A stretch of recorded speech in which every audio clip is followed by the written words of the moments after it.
Incoming transmission. Welcome to True Spies. Week by week, mission by mission, you'll hear the true stories behind the world's greatest espionage operations. You'll meet the people who navigate this secret world. What do they know? What are their skills? And what would you do in their position? This is True Spies. I was watching through binoculars. They couldn't see us. And he came on board very gleefully, shaking hands, patting people on the back, delighted to be there where he was getting ready to make a major drug deal. This is True Spies. Episode 93, Operation Goldenrod.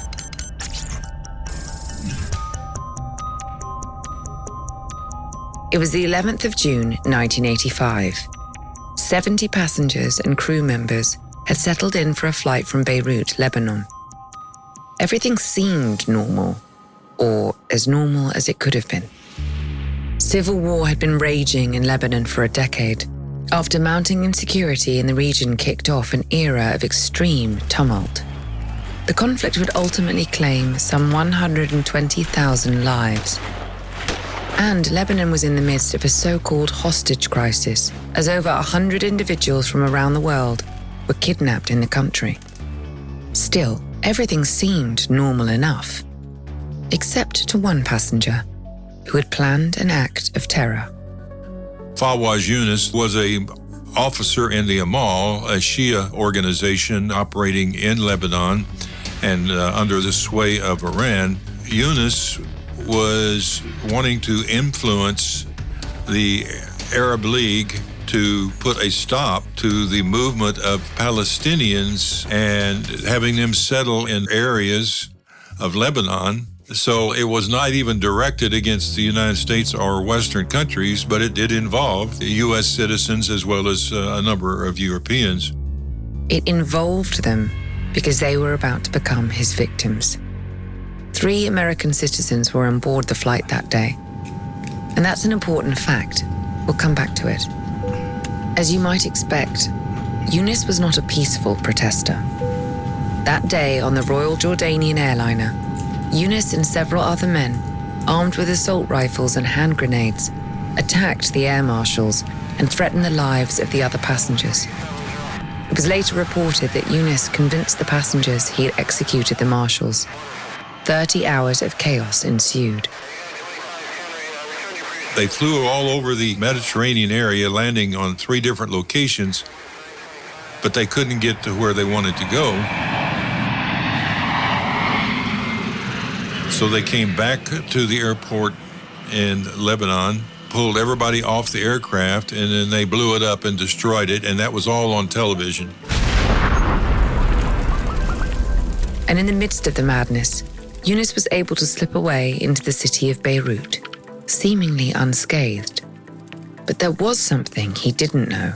The fact that Americans were on board violated a new law that had been passed in '84, the Anti-Hostage Act, which gave the FBI international jurisdiction, irrespective where the crime occurred. If there were Americans held hostage, or if it was an American licensed aircraft, the FBI had jurisdiction and could pursue that internationally, where the vast majority of our jurisdiction stops at the borders, and we have to work through police cooperation issues to go after people through Interpol and or through their own national services.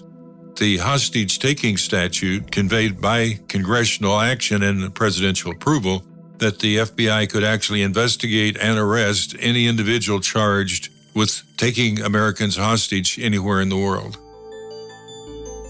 2 years after the hijacking of Royal Jordanian Airlines Flight 402, Fawaz Yunus would become the first terrorist to have to answer to the United States Hostage-Taking Act.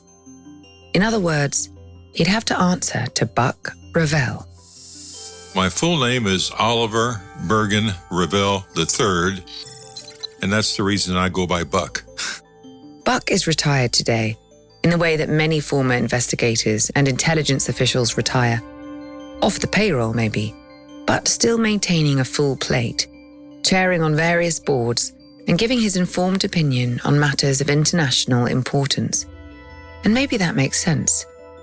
You don't go from working on some of the biggest cases in FBI history to playing golf and watching reruns. Buck's action-packed career as an agent in the FBI began in the 1960s, during an historic moment of crisis in America. I was actually in the Marine Corps. I was an aviator and a group legal officer when John F. Kennedy was killed. I was very fond of Kennedy. I had been off the coast of Cuba during the Cuban Missile Crisis, ready to go in and invade the missile sites which were manned by Soviet Spetsnaz, special forces, and our estimated survival was about 10%. So when I heard President Kennedy come over the ship's phone on a broadcast that the Russians had blinked and were turning away, I gave him all credit for saving our lives. The president's assassination shook many Americans, not least of all Buck.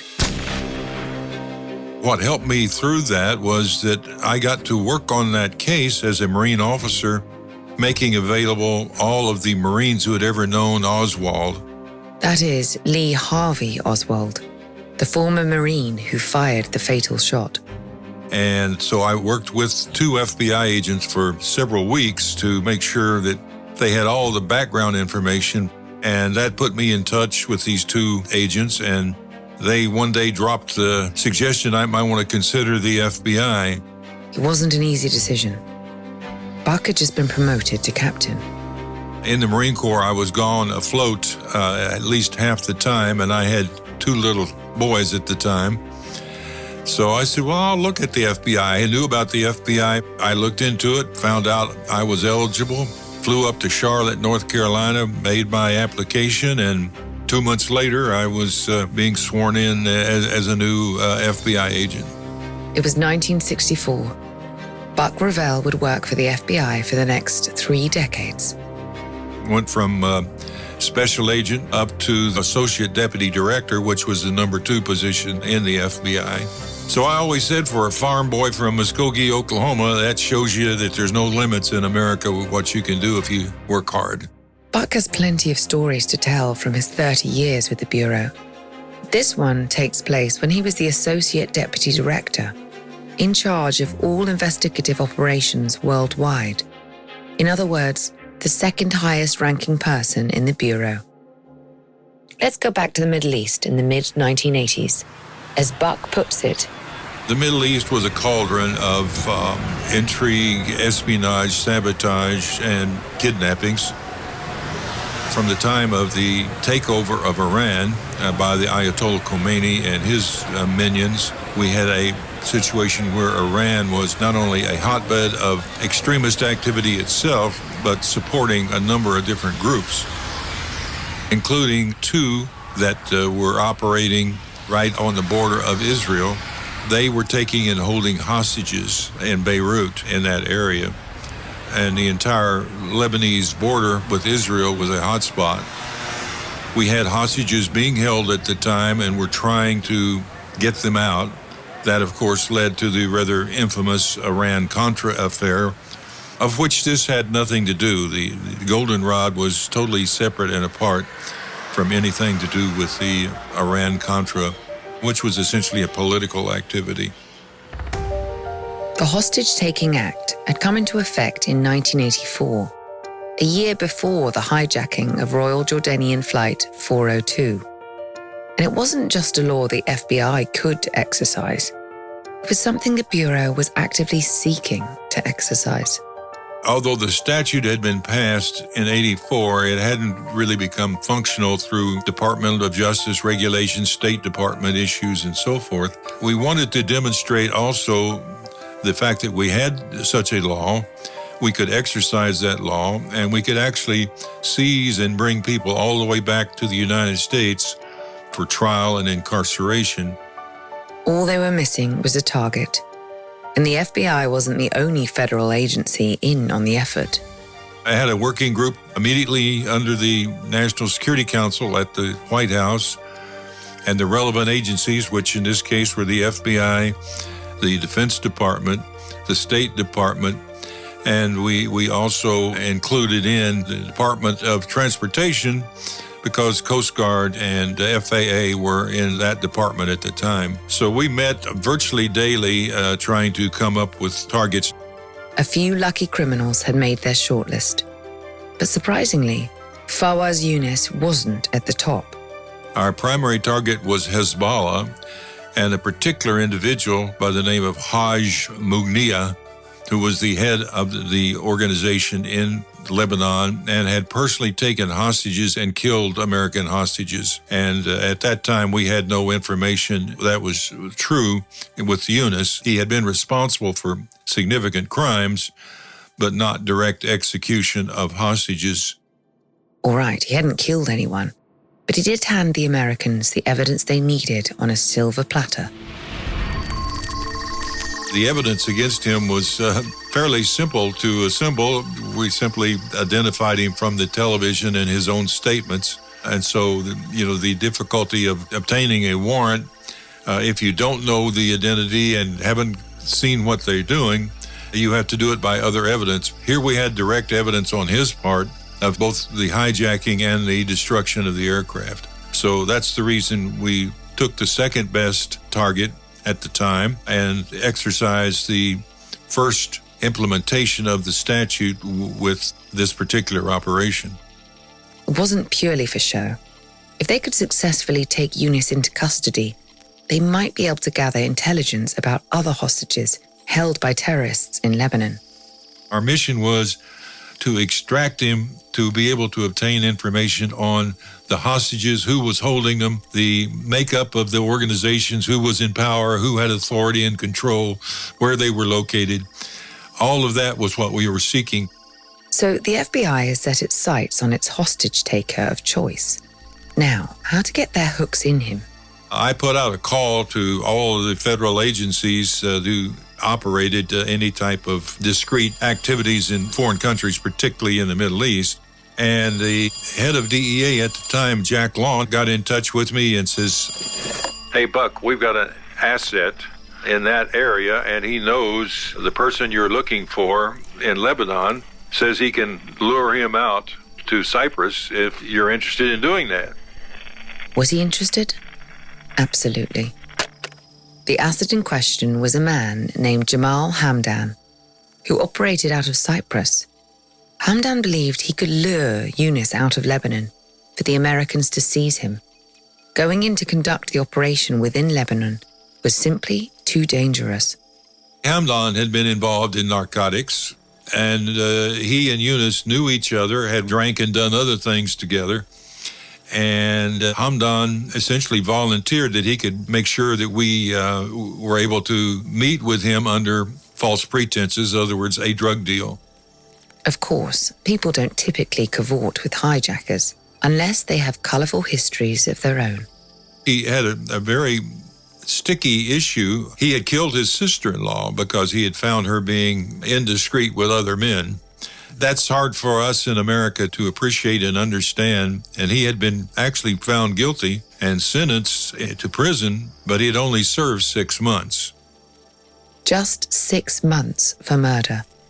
After serving his time, he left Lebanon for Cyprus. But he had ambitions towards another, more comfortable life in the United States. There was concern, particularly with the State Department, because we had to agree to take he and his family into the United States, grant them immunity, and put them on a program that similar to the Witness Protection Program to ensure their safety. Hamdan wanted U.S. protection, and he also wanted a financial reward. In exchange, he'd help the Americans arrest his old friend, Fawaz Yunus. But would you want to work with a convicted killer? It was a tough call for Buck to make. I was concerned about it. I discussed it with the Attorney General and with the Director. We decided he had already met the law in the land, even though we disagreed with the way it was done. But we were talking about lives of potentially hundreds of Americans and other Western countries in that area. and we had to get him out of country because if we had gone in after him, there would have been dozens, if perhaps hundreds of people killed in that process. So we had to weigh two disagreeable issues and decided that since he was not a fugitive and his sentence had been carried out, we would work with him. How else would they get hold of Yunus without Hamdan's help? Buck's team believed that exercising the new hostage law was for the greater good. It would send a clear message to terrorists around the world not to mess with American citizens. And it would also show off the fact that they could carry out similarly large-scale international operations alone. So they decided to take Hamdan up on the offer to draw Yunus out of Lebanon. We got his control transferred from the DEA to the CIA to operate overseas and decided to swallow it and go ahead and do what we had to do because there were multiple other lives involved. The seed of the plan was planted. Use Hamdan to lure Yunus to Cyprus under the pretense of a big, lucrative drug deal. Yunus was short on cash, and Hamdan had a feeling that he'd leap on the opportunity to earn some drug money. From there, Yunus would be ensnared in the Americans' plot to get him out of Lebanon and bring him to US soil. We wanted to do it in international waters. So that's when we came up with the scheme where Hamdan would take Yunus out to meet the drug dealer, Joseph, which was an undercover name for the FBI agent who spoke Arabic. And we would get them 12.1 miles offshore, and we had them fixed from the USS Radar exactly in that position.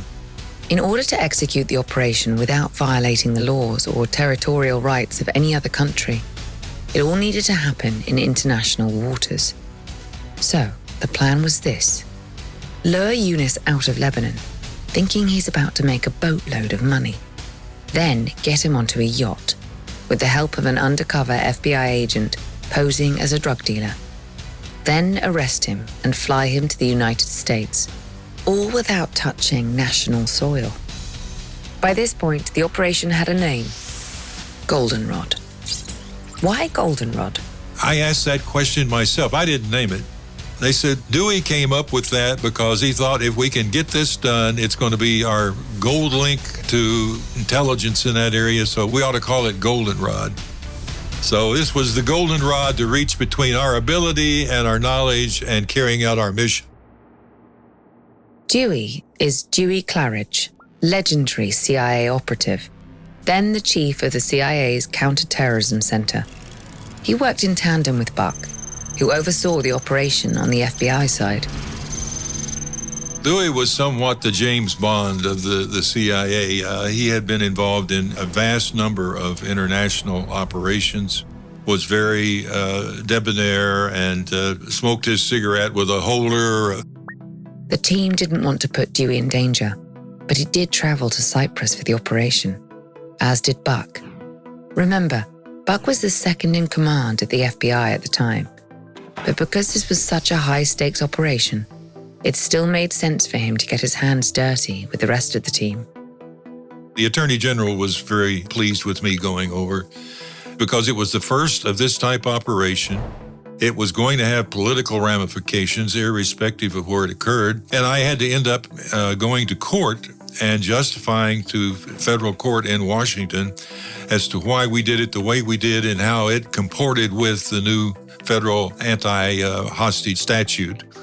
So a person of lesser rank could have done it, but I did it probably with more ease. Let's just say I was able to do things that someone else might have had to go up the chain of command to get done. Buck would fly to Athens, where he'd board the USS Butte. The Butte would serve as the operation headquarters, and it would also pick up Yunus after his arrest. En route to the airport in Washington, Buck got a phone call.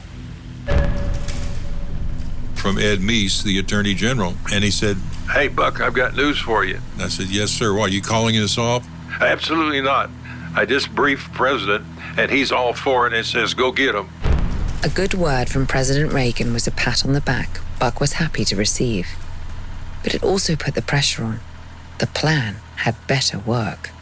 And I said, General, I'm not coming back without him. The tightly choreographed plan to arrest Lebanese hijacker Fawaz Yunus was in motion.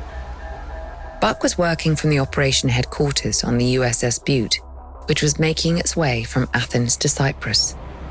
The Beirut was an ammunition ship, ammunition supply, so it was full of all kinds of weapons. It had mounted on its deck a 5-inch rapid-fire cannon, which is very effective out to about 25 miles. It had a number of mounts for anti-aircraft, which are 50 caliber machine guns. It had a deck on the back where you could land 2 helicopters, and we had both helicopters on board. The FBI agent posing as a drug dealer named Joseph would be stationed on a yacht. He'd work alongside a small group of agents from the Hostage Rescue Team, or HRT. Hamdan would bring Yunus to the yacht via motorboat, and that's where the arrest would take place. Part of our planning was that we were not going to try and hide a lot of agents on the yacht in case there were a lot of pirates that actually operated in that area, and we didn't want our yacht attacked by pirates by mistake, thinking they were going to shake down just a regular crew. In case anything went wrong, Buck's team would be able to act fast. The Beirut was outfitted with a helicopter that could reach the yacht in just 3 minutes, and a captain's yacht attached to the ship to navigate the waters more quickly. In the days and hours leading up to the operation, Buck and CIA counterterrorism chief Dewey Claridge remained in close communication. He and I were in radio contact through a secure link that not even our headquarters could read, and we wanted it that way. So we were communicating back and forth to make sure that it stayed on schedule. But the morning Yunus was to be lured out to sea, things did not stay on schedule, though that was no fault of Buck's. Yunus was so happy about getting a big payout on his drug deal that he was out celebrating the night before, and our operation was delayed about 2 hours because Hamdan couldn't get him out of bed. So you never know what's going to interfere in these actual field operations. Hamdan was able to rouse a hungover Yunus out of bed at around 11 in the morning. Finally, Buck got a call from Claridge telling him that the men were on their way. Buck was monitoring the scene from a distance, but after a while, he began to worry. We had the yacht on the radar all the time, but he was coming out in a motorboat, which didn't have a mast and was low to the water. The motorboat, in other words, couldn't be picked up on radar, and it was taking an awfully long time for the men to arrive. How would you feel in Buck's position? You've coordinated a massive operation with some of the highest-ranking officials in America's law enforcement and intelligence services. You have a lot riding on this operation. And in order for it to be successful, a hungover terrorist has to be willing to follow through with his drug deal on the water, precisely the way you hoped he would. What if he changes his mind, and the whole complicated scheme comes tumbling down like a house of cards? An hour and 15 minutes had passed, and still no sign of Hamdan and Yunus. Buck was looking out at the water, sweating bullets. That's the reason I was getting ready to deploy the yacht inside of the territorial waters of Cyprus, but not to let him make the arrest there. They were to lead the motorboat back out into international waters before they allowed them to come aboard the yacht. One more tricky bit of choreography for an already complicated plan. They could send the yacht out to pursue the motorboat, but then they'd have to lure Hamdan and Yunus back into international waters before bringing him on board. But just as Buck was ordering a change of plan, someone spotted the motorboat. With his own eyes, Buck was able to watch their carefully orchestrated operation unfold. I was watching through binoculars. They couldn't see us. And he came on board very gleefully, shaking hands, patting people on the back, and just delighted to be there where he was getting ready to make a major drug deal. Exactly as planned. As the boat came up to the yacht, the women were visible and it made it look very natural as far as a drug scene in that part of the world. Oh, yes. Did I forget to mention the women? Dewey Claridge, the old fox, says, it's not going to look like a drug deal if there's not a couple of women on board. And he wanted them in bikinis. I said, Louis, I'm not putting FBI agents in bikinis. But we did agree to shorts and halters so they would look natural on the yacht. Make no mistake. These women were anything but window dressing. They were fully briefed on all parts of it, and if it had come down to a firefight, they would have been involved in that. They were there as FBI agents. Just happened they were females, and just happened they were appropriately attired for that part of the world. Right. So, Eunice approaches the yacht, now comfortably situated in international waters, ready to make a lucrative deal. From his perspective, the situation is looking bright. And then, after everything was settled, two HRT agents went up to him, grabbed him, put him down on the deck, and handcuffed him. Not quite what Eunice had hoped for, but bang on target for Buck. At that point, his day went very dark. As soon as he was on board, I jumped in the captain's yacht and went over, along with the case agent and a couple of other HRT agents, went over to the yacht, and I first saw him there, which was probably 5 minutes after he had been arrested. Eunice had just become the first suspected terrorist to be arrested by Americans overseas. He had been given, even though it wasn't legally required, we wanted to touch all bases, he had been given Miranda warnings in Arabic by our agent who was portraying Joseph, the drug dealer. I asked him a couple of questions, which Joseph translated, and I said, "Are you doing all right?" And he gave me a shrug, and I says, "Are you sick?" And he said, "No." And I said, "Do you know who we are?" And he said, "Yes, you're not the Israelis." So he was very concerned that we were Israelis and that his life was going to be very, very difficult under those circumstances. Eunice had been engaged in a number of firefights on the Lebanese-Israeli border. The Israelis might not have been nearly as kind as our friend Buck. As Eunice was hoisted onto the butte, he received a warm, patriotic welcome. The captain had put on a number of different patriotic songs being piped over the ship's system. I'm proud to be an American, America the Beautiful, and so forth, those kind of songs. And that made us feel good, and probably Eunice not so much. For Eunice, things went from bad to worse. When we got him back on the ship, the first thing we did was have him examined by the ship's doctors. Unfortunately, he got very sick when the boat that was being hoisted aboard the ship and was just swaying in the air as the ship rolled with the water. You almost feel bad for the guy. The second day we were on board the Butte, the doctor says, "Well, he's got fractures across both of his wrists." And I tried to go back and figure, and then I remembered his actually putting all of his weight on his hands as he leaned over to barf in the ocean. Bound in handcuffs, Eunice was leaning over the ship's railing, no doubt thinking this day had gone much differently than he'd expected. In fact, I've got a couple of photographs of me sitting there having donuts and coffee with him on the deck where he was getting sun. But in this case, his arrest was almost incidental to our mission.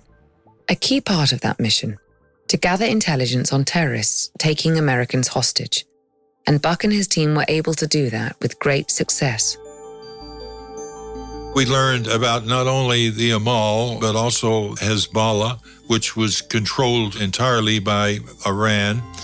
And we also learned what elements in the Lebanese government were cooperating with these militant groups. We also learned what elements were opposing and might benefit from American support. We were able to get personality profiles on the top leadership, locations where they frequented. And the second key part of the mission, to exercise the Hostage-Taking Act for the very first time had also gone as planned. Goldenrod opened a lot of doors for the FBI, and it set a precedent for other terrorists around the world. We learned a great deal, and we also, by taking it through court and getting it sanctified as a legitimate exercise of U.S. jurisdiction, we were able to go after many, many other terrorists, and that has occurred over the years. It was so much more important than just Eunice. It was to show the world, particularly in the Middle East, that they could run, but they couldn't hide, at least for a long time. Everyone at least knew now that you were not immune from being prosecuted by the United States, and we were able to convey to the public, one, we weren't just sitting around and letting things roll without trying to intervene. We were looking for every legal means that we could to get Americans back and to keep them out of harm's way. And then when we weren't, that the American military and intelligence services were ready to react quickly to execute whatever level of force was necessary to carry out our responsibilities. Yunus was criminally arraigned within hours of landing on U.S. soil. His fate was now in the hands of a court, which would have to set its own precedents for dealing with foreign hostage-takers arrested abroad. Buck recalls that the unpredictability of the situation was unsettling, but he also knew that the decks were stacked against Yunus. After all, we already had the evidence on him with the videotapes of his blowing up the airliner. True to his word to Attorney General Ed Meese, Buck had returned victorious. He'd fulfilled his promise to the president. I did get invited, along with the key members of the team from the CIA and us, to the vice president's home. At that time, it was George Bush Sr., and we went in for a brunch and had a good time sitting and telling the funny sides of the story, as well as discussing the policy implications of the circumstance. Yunus was sent to prison and served a full 20-year sentence. He was later released and returned to Lebanon. And as far as we know, he's behaving himself. And remember Mugniya, the Hezbollah leader who had killed American hostages. He'd been the team's first choice for the operation. Mugniya didn't make it. He had an accident. His car blew up in Beirut sometime later. But we did not have anything to do with it. Of course, Lebanon is still a very, very dangerous place, and the Iranians have even increased their influence, and Hezbollah is the most powerful element in not only Beirut, but in all of the area there. And that's the harsh reality. Even a watershed operation like this one has limits. Terrorism and hostage-taking, even against Americans, couldn't be stopped entirely. Goldenrod became one of the standout episodes in Buck's long career, helped almost certainly by its cinematic features. The hijacker who nearly got away with it, the fake drug dealer, the female FBI agents dressed for a day on a yacht. But looking back, Buck is of two minds about the value of the operation, for his country and for the Middle East. There were a couple documentaries done, and it was mentioned in some books, but actually, it's not considered that big a deal now. And that's fine. It was part of what we needed to do to implement a new statute and to send a message, and we were able to do that. So all of us involved feel very satisfied by that. But it did not stop terrorism in the Middle East. It did not save other Americans from being taken hostage. But it did prove that we could exercise jurisdiction to bring those people to the United States.